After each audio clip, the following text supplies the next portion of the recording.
त्या दोघांचं एकमेकांवर जीवापाड प्रेम होतं. त्याचं जरा जास्तच. तिच्यासाठी काय करू आणि काय नको असं त्याला झालेलं. पण त्याचा खिसा कायम फाटलेला.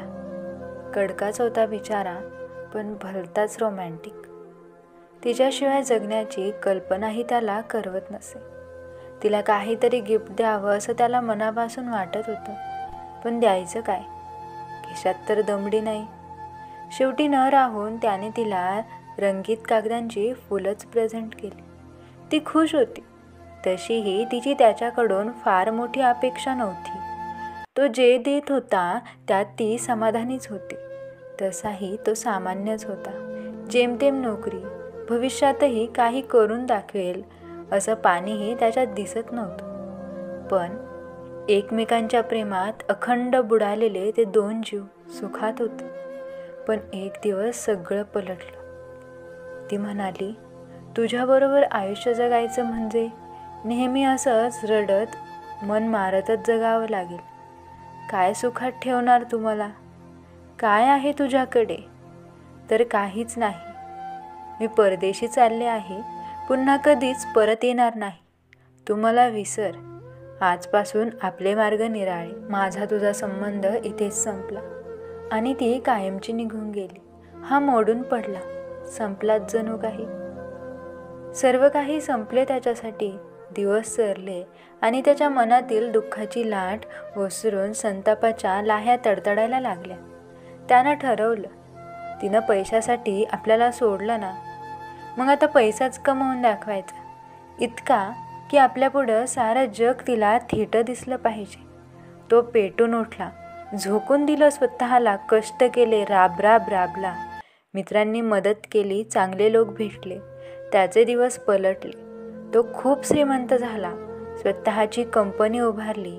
पैसा, नोकर चाकर, गाड्या सगळं कमावलं. विरहाच्या आगीतून, प्रेमभंगाच्या अपमानास्पद दुःखातून तो बाहेर पडला. उभा राहिला. जगण्यासाठी धडपडला आणि यशस्वीही झाला.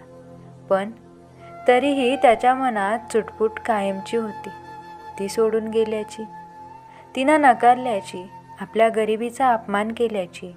तिच्यावर असणारी प्रेमाची जागा आता तिरस्काराने घेतली होती. एक दिवस त्याच्या आलिशान गाडीतून तो जात होता. बाहेर मुसळधार पाऊस पडत होता. गाडीच्या काचेतून बाहेर पाहतो तर एक वृद्ध जोडपं एकाच छत्रीत कुडकुडत उभा होतं. भिजलेल्या त्या दोघांना पावलं उचलणं अवघड झालं होतं.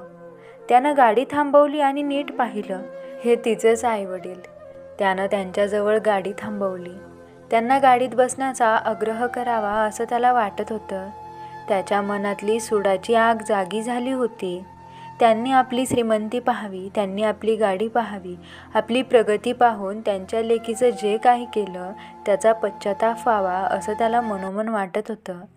तिला धडा शिकवण्याच्या, अपमानाची परतफेड करण्याच्या एका वळणावर आपण आलो आहोत हे त्याला जाणवलं. ती दोघे मात्र स्मशानभूमीकडे थकल्या खांद्याने चालत राहिली. हा गाडीतून उतरून त्यांच्या मागे गेला. त्यानं पाहिलं आणि तो कोसळलाच. तिचाच फोटो, तसाच हसरा चेहरा, फुललेलं रूप आणि कबरीजवळ ठेवलेलं. त्यांनी दिली कागदाची फुलं. हा निशब्द झाला. धावतच कबरीकडे गेला. तिच्या आईवडिलांना विचारलं, काय झालं ते मला सांगा.